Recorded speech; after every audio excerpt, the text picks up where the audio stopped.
It's James chapter 5. This is the culmination of a series of instructions that James gave. He's in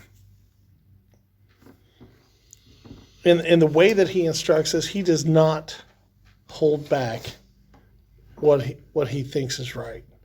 So his instructions are maybe a little sharper, a little harder than what we get from some other places, and he definitely is quite a bit more direct than the Apostle Paul or Peter. So when we start to look at James chapter 5, he's got to finish big. And right off the bat, he's going to start, "Go to now, ye rich men, weep and howl for your miseries that shall come upon you. Your riches are corrupted, and your garments are moth-eaten. Your gold and silver is cankered, and the rust of them shall be a witness against you, and shall eat your flesh as it were fire. Ye have heaped treasure together for the last days."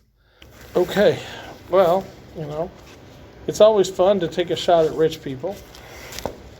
Is this what James was doing? Was he upset because they were rich and he wasn't? What kind of statement's he making here? You can't depend on earthly wealth. The wealth that you want is the wealth that you have in heaven.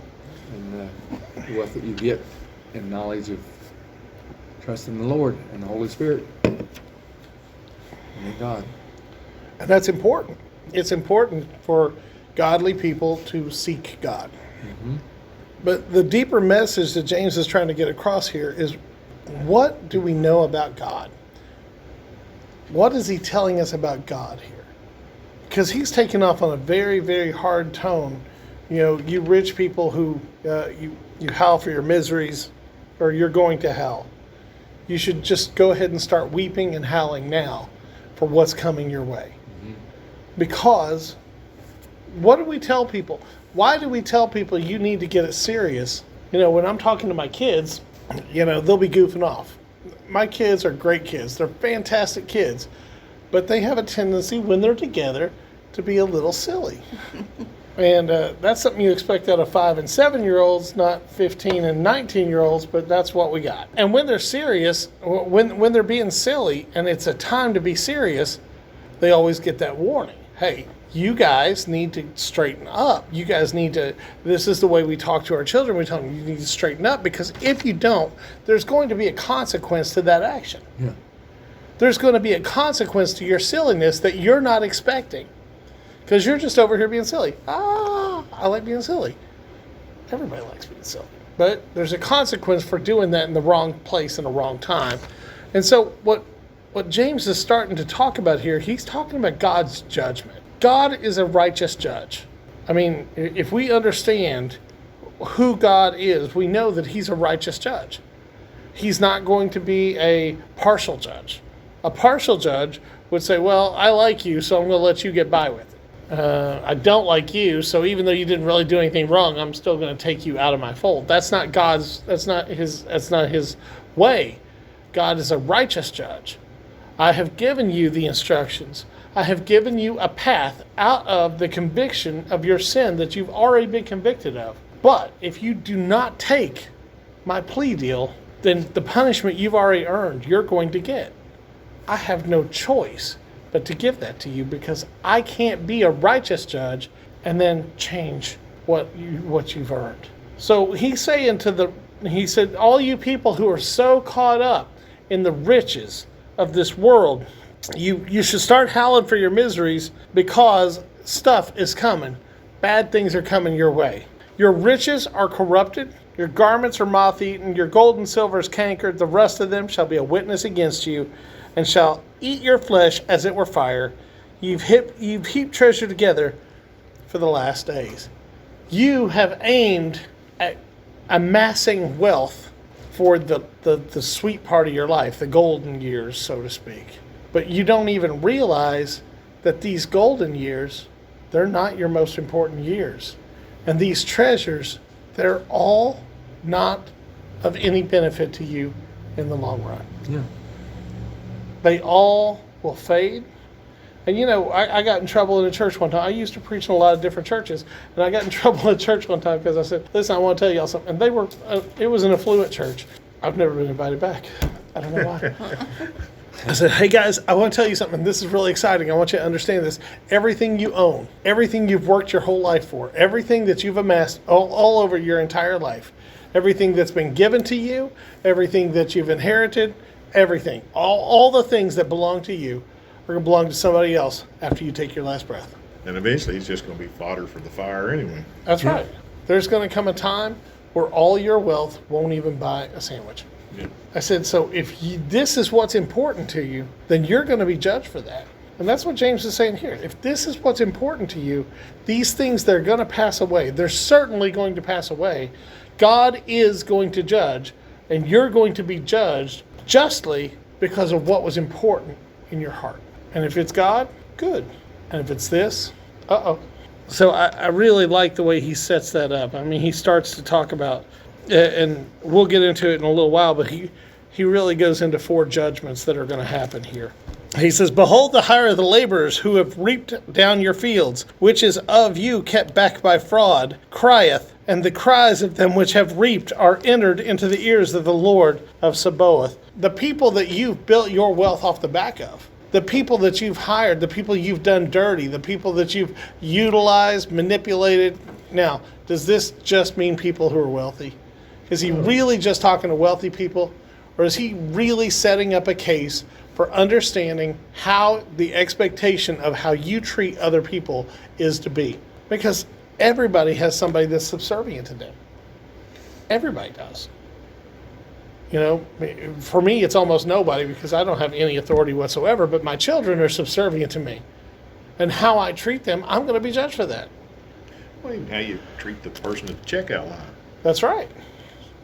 Because like this morning, I wanted to destroy one of the self-checkout machines because there was nobody at the counter so I could get checked out, and it wouldn't give me my change. And so, but I treated the people nice. I was about to, blow a gasket, but I was still nice to the people. But almost ready to put a cowboy boot heel in the machine. Yeah, because it was like, I'm kind of in a hurry here. And none of them was in a hurry for some reason. But, but it's how you treat people. I mean. And there's going to be judgment for that. Mm-hmm. And the reason there's going to be judgment for that is regardless of what you think is happening, when you treat somebody who you perceive to be under you as somebody who's under you, God hears their cry. And we need to understand that because every interaction we have is with somebody who God cares about. Every single one. I mean, we could run into the biggest jerk in the whole wide world. God still loves them. And God loves them way more than we do. Mm-hmm.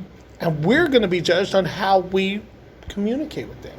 Is that tough? Is that hard? Yeah, it's just plain truth though.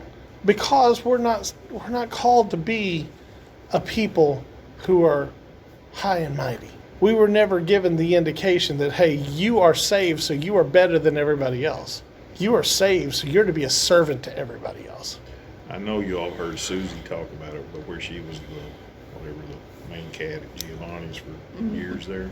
Mm-hmm. And I've heard her say it before that the worst people was the Christians coming in after church for the way they treated everybody. And now that's a shame. Mm-hmm. Well, Sorry, I didn't mean to interrupt. Oh, go ahead. We hated when I worked at Ruby Tuesday, we hated Sundays because the after church crowd. Yeah, I mean that's sad. They were the rudest. They were the meanest outright, and they were the neediest. And most likely, all you were going to get was a pat on the back. And then some people would just leave the track as a tip after they had been rude and complained about everything. Yeah, that's bad. And so it was hard to be a Christian in that atmosphere when that's the only example that some people had ever seen. Yeah.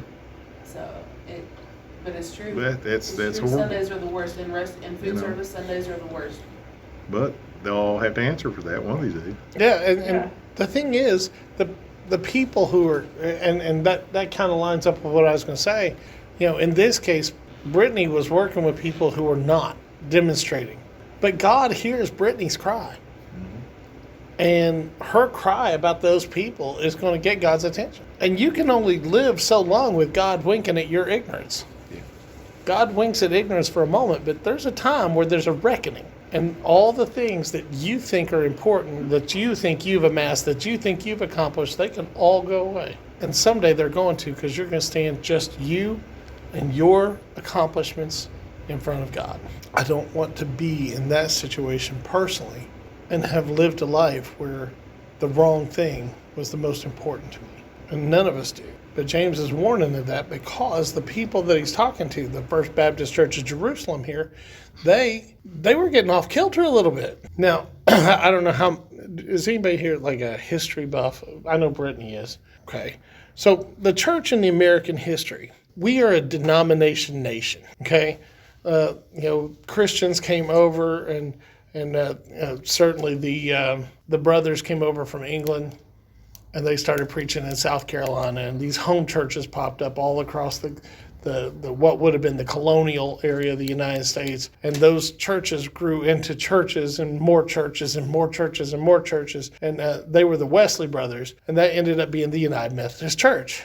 Okay, the United Methodist Church started out with poor people, dirt poor people. Barely had money to bathe and eat. And as they served God, they become more affluent and blessed. And as they become more affluent and blessed, their churches become bigger and more fancy and less approachable. and so it rose up and rose up. Well, the Methodist Church becomes so good that the poor people didn't come to it anymore. And then you saw another denomination rise up. And then later, a few years later, you start to see the Southern Baptists rise up. Now, their rise was pretty big because it coincided with the mass communication tools that we developed in the United States in the early 1900s. So the Southern Baptists rose up wider, for lack of a better term. They had more influence. And they grew up and become prominent in the 50s and in the 60s. They prospered, and then they become wealthy in the 70s and 80s. And while they weren't looking, poor people weren't coming to their churches anymore. And then you saw the Pentecostals start to have the poor people come in. And the poor people were seeking the Pentecostal. And it rose up and rose up and rose up. And now the Pentecostals have become affluent. And the poor people aren't really going to their places anymore. But this has been a trend that's happened in American history since religion arrived here. And it's not really a trend that's talking about denominations. It's talking about people that forgot where they came from. If the Methodists had remembered where they came from, it would be the only church in the United States. But they got full of themselves. They did not heed James' message here. That, if this becomes what's important to you, I'm not important to you. And there's going to be judgment for that. I swear that one of my pet peeves are churches who put a higher premium on business meetings than prayer meetings. Because you can always tell that they've already crossed that point where they care about the souls of people and they just care about the church itself. Anyway, ye have lived in pleasure on the earth and been wanton. Ye have nourished your hearts as in a day of slaughter.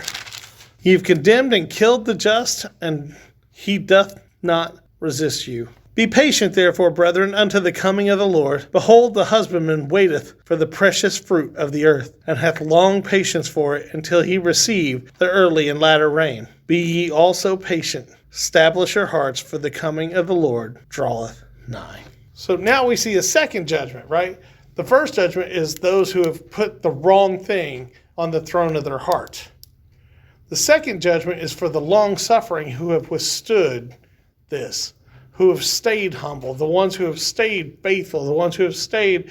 We're seeing that, God knows that you're suffering. God knows that you're in anguish. God knows that things aren't going the right way. God knows that enemies are aligning against you and trying to do things against you and setting you up for failure. God knows, but he's patient and he's aware. Sometimes when we're being patient, sometimes when we're trying to be patient and long-suffering, we think that God has forgotten us. But the truth of the matter is God never forgets us. He never forgets us. We're always on his mind. But sometimes the duration of time between the time we call for him and the time that he answers is longer than what we're comfortable with. For me personally, I want him to answer when I pray. I want to say, Lord, here's my need. Let's go. But that's not in my best interest. Sometimes I forget that I'm the child in this relationship. My kid wants a second pizza. I said, you just ate an 18-inch. He goes, I'm 15. I said, buddy, you don't need a second pizza. He said, but I want another pizza. Now, I have to say, okay, we're not. We're not going to have a second pizza. And he's not happy with that at the moment. But later, when the first pizza actually kicks in and hits him, he's like, oh, man, what would have happened if I'd ate a second one? Yeah. Because sometimes we have to trust the judgment of someone who knows more than we do. And that, sometimes on earth, sometimes it's this person or sometimes it's that person. But when it comes to God, it's always God. God always knows what's best for us, and he's always aiming at what's best for us. I heard you say one time that the teacher doesn't talk to you while you're taking the test. He never does. God's that way sometimes. But I'm tired of tests. I want spring break and summer vacation. Or at least an hour of art class. Yeah, or something. Yeah. Recess. Yeah, every little recess. Can we go play kickball for a little while? Can we go up to the mountain for a little while? Yeah. And for me, again, this is just me personally. I understand what it looks like when things just keep coming and keep coming and keep coming and keep coming. It's not easy to maintain your faith in its absolute purest form when you can't see an end to the line of things that are trying to do you harm. Amen. And there's always things trying to do you harm. Always. And we've learned that God is faithful. How do you learn something? You see it happen time and time again. But even when you've seen it happen time and time again, you look out and you don't see any end in sight. And it's easy to get discouraged. But James is saying, listen, there is an end. And at the end of it, God is going to reign with those that he's been watching and watching out for. That's good news. That's something we need because encouragement is short supply. He says, behold, the husbandman waiteth for the precious fruit. Here's good news. We're the precious fruit. We, the faithful Christians, the humble, the long-suffering, the ones who God is on the throne of their heart. That's God's precious fruit. We are his wondrous creation. I mean, think of the amount of trouble that he went through to create everything that he created from the time of Adam to the time that we're all gone. I mean, how intricate was it? I like to watch documentaries because I'm just that nerdy. And I watched a documentary on this movie one time, and they had this scene. It was a sci-fi movie. And they had this scene where this model was going to be used, and they were going to bring a tiny camera around this model to make this model look really huge. But the model was really about the size of this table. But it was going to go all the way across the screen in movie theaters everywhere. And it was going to be this big sweeping shot. And these designers came in. They said, this is what this model must look like. The model has to look like this, and it has to be to spec. And they had artist pictures all over the boards, all around this mobile thing that they were building. And they had a track around where the camera was going to run. And they just had this intricate design. And then they had these guys with little teeny tiny paintbrushes. And they're just painting very tiny little details. And the whole thing took about 5 months to build this thing. In the movie, that shot lasts for 2.8 seconds. Yeah.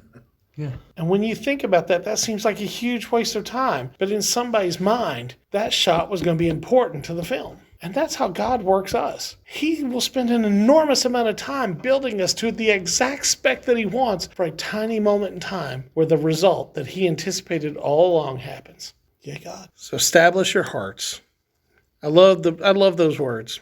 Establish your hearts. What does that mean? Make sure that the throne of your heart has the right king sitting on it. Make sure that the right king is sitting on the throne of your hearts. And here's a clue. If it's you, that guy needs to go. Yeah. It needs to be God. For the coming of the Lord draweth nigh. Y'all, they've been saying that since the New Testament was published. And this book is a global bestseller, so I have every reason to believe that it's accurate. If it was drawing nigh then, it must really be drawing nigh now. Oh. There's going to come a day where none of this earth matters. And all that really matters is the relationship that we individually have with Jesus. Everything else is going to be, did you or didn't you?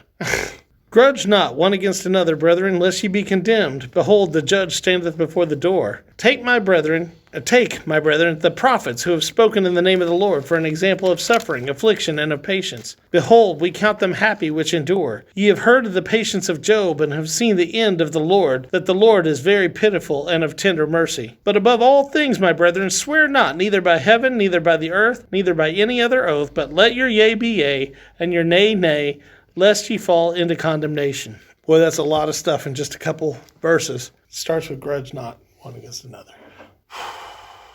Hardest thing in the world is to not grudge against one another. Because I promise you, if I look at you long enough, and if you look at me long enough, we're going to find something we don't like. We're human. We're imperfect. And even if we were perfect, which we're not, but even if we were, we're still annoying. All of us. Even him.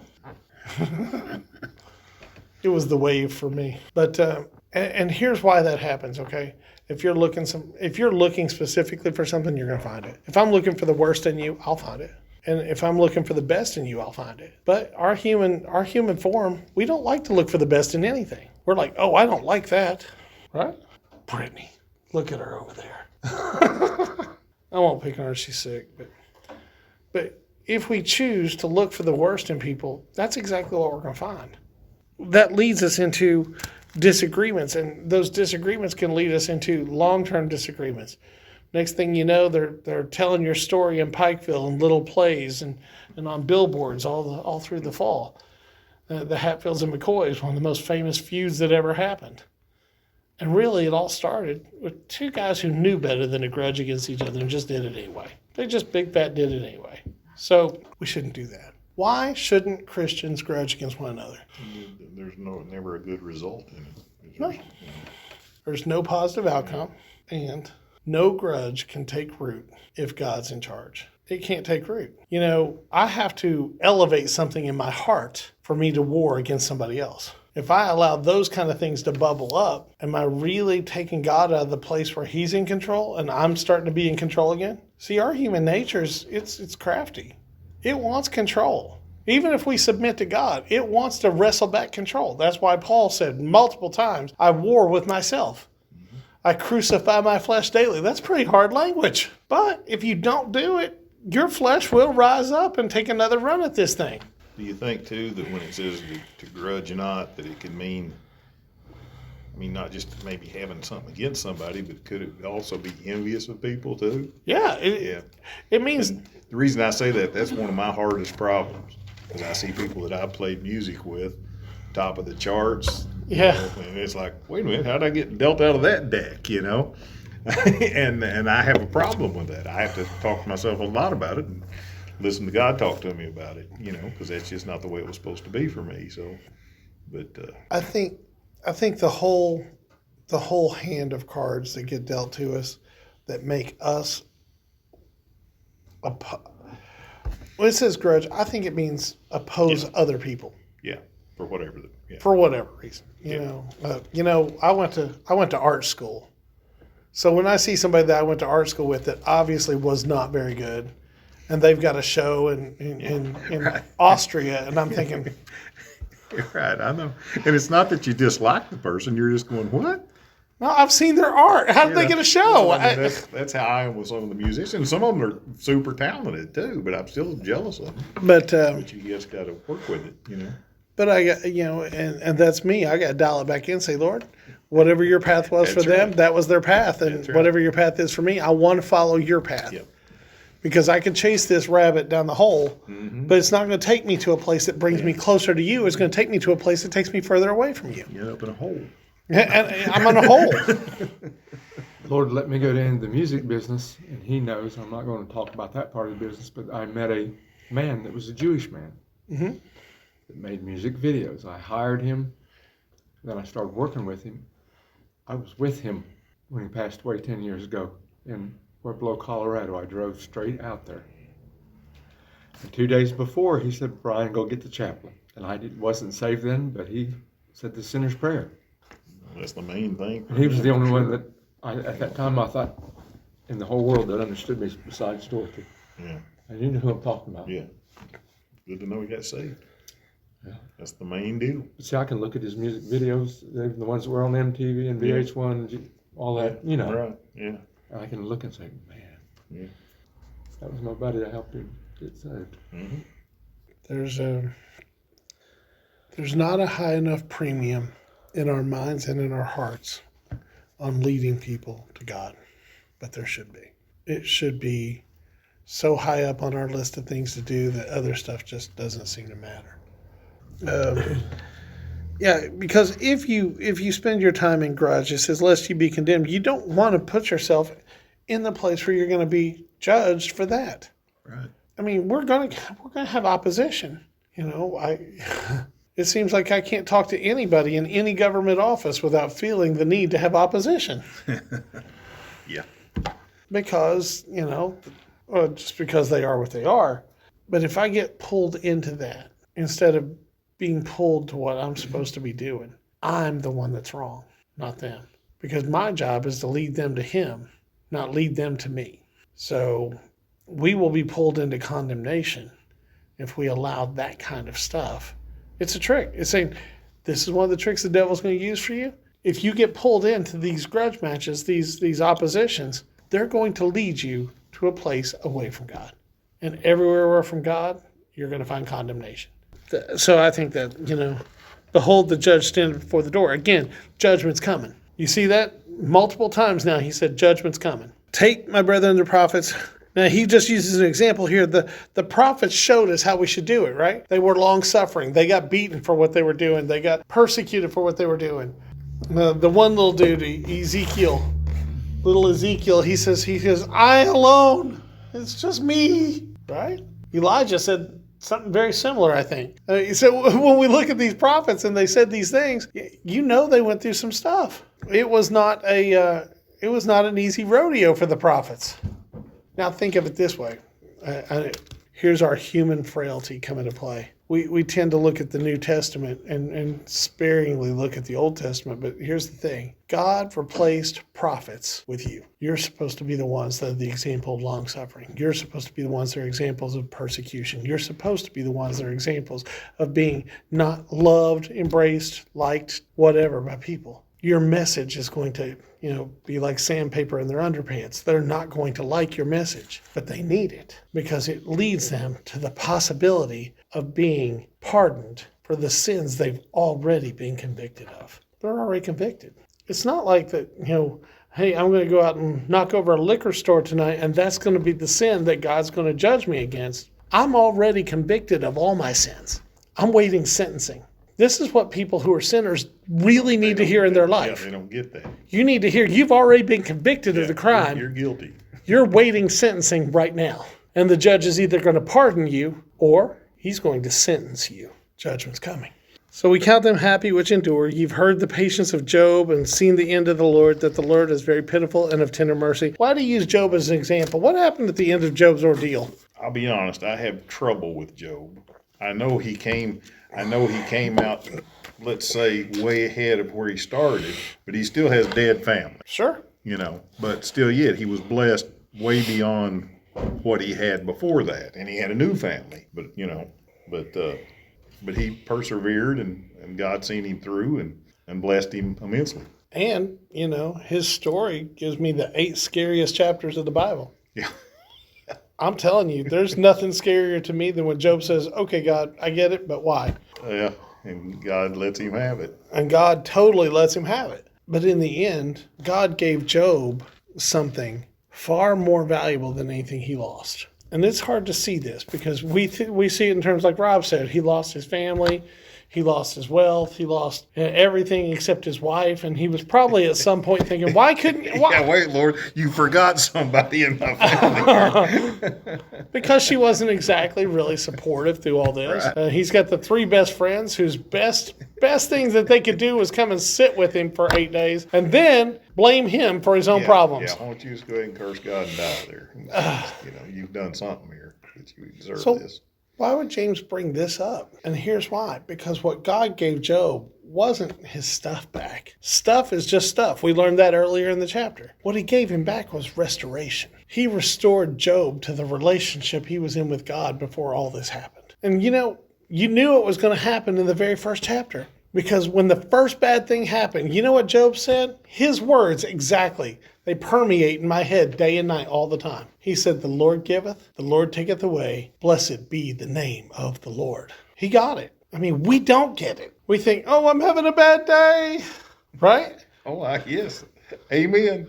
Listen. And let me interject there. My worst day in my life wouldn't compare to billions of other people's worst days. Because I'm the most blessed person in the world. Even my bad days are blessed. So, but it takes a dense head sometimes for me to remember that. Sure. I'll give a personal story. And I'm going to apologize in advance because there's somebody in the room who might be upset by this story just a little. So when you're teaching your kids things, you give them some key pointers. Right? You want them to learn. You want them to, they're going to make mistakes and you want them to learn. But you give them the strongest points. You take a kid out and you're showing them how to put oil in your car and you say, listen, the most important thing you can know in this whole process, that oil cap, don't put it where it could fall. Never, ever put the oil cap where it could fall. Yeah. Right? And you people who have had people show you how to do oil, they've all told you that, right? So Noah is putting oil in the car today and he takes the cap off and listen, he's good with his hands. I'm not dogging him. I know what happened was an accident. But we go back to the first time I told him, I said, don't ever. And Gracie's watching this happen. So, today, when this happened, I said, Gracie, if you ever put oil in the car, take the cap off and throw it as far away from the car as you can get it. It'll be better than what Noah's about to endure. So Noah's laying on our driveway, underneath the car. Reaching up there trying to get that gas. Reaching and feeling for it. It was nothing he did wrong. It just fell. It just, when he popped. I've been there before. It popped and it fell, and he had to endure that. Even though he had been given those instructions before, things happen. Now, in that moment, you could think of that as being just just the worst day ever. Because you feel bad because this thing happened and it was avoidable, and I know it was avoidable, and he never budged. He never, his demeanor didn't change. He's like, well, we just do what we got to do to fix it, and we move on with our day. And I thought, this kid witnessed to me just now. Because me, I'd have kicked the car. I probably would have slashed my own tires.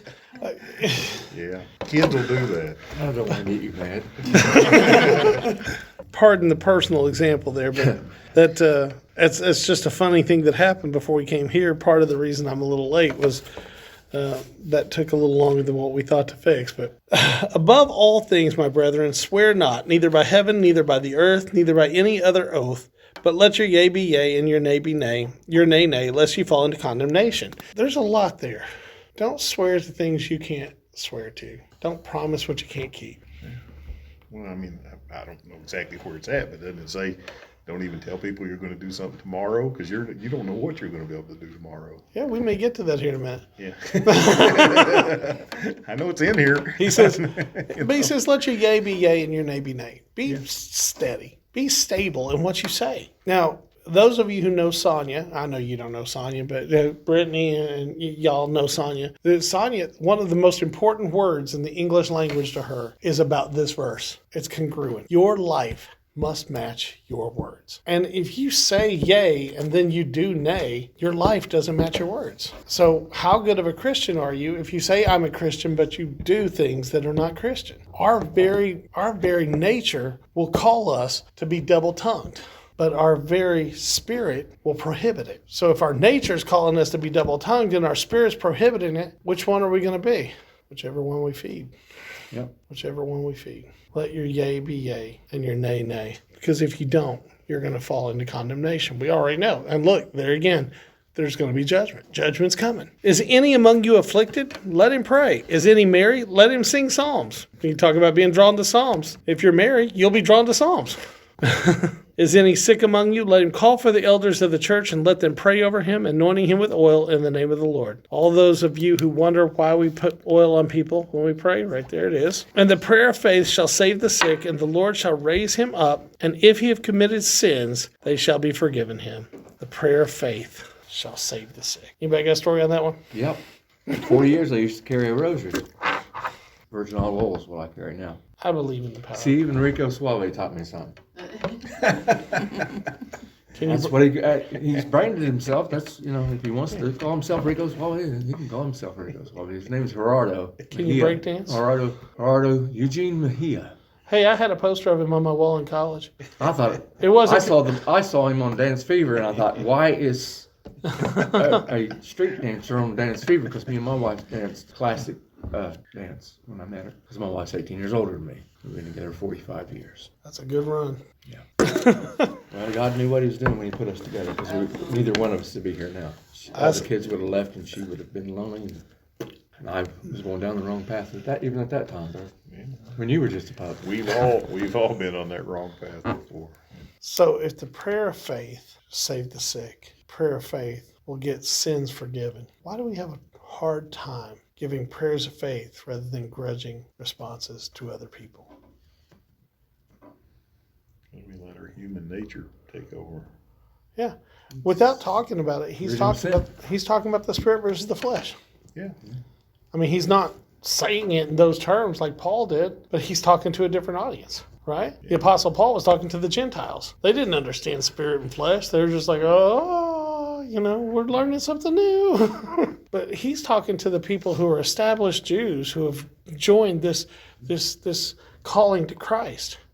For lack of a better term, or putting a modern term on something that's not modern, it's the Messianic Jews. And he's telling them the power of prayer, far more important and far more powerful than you can imagine. Man, there's a lot of good text in this. Confess your faults one to another and pray one for another that ye may be healed. The effectual, fervent prayer of a righteous man availeth much. You know what that means? The continuous prayer of righteous people will yield positive results. If we're righteous, we should be praying all the time. If we're not, we should be getting righteous. Because mountains can be moved. Colds can be healed.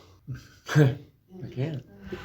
Goals can be met. I'm claiming that too. I love that verse, y'all. Elias was a man subject to like passions as we are, and he prayed earnestly that it might not rain, and it rained not on the earth by a space of 3 years and 6 months. And he prayed again, and the heaven gave rain, and the earth brought forth her fruit. Brethren, if any of you do err from the truth, and one convert him, let him know that he which converteth the sinner from the error of his ways shall save a soul from death, and shall hide a multitude of sins. I think James died before he wrote chapter 6. I mean, that's not like an ending.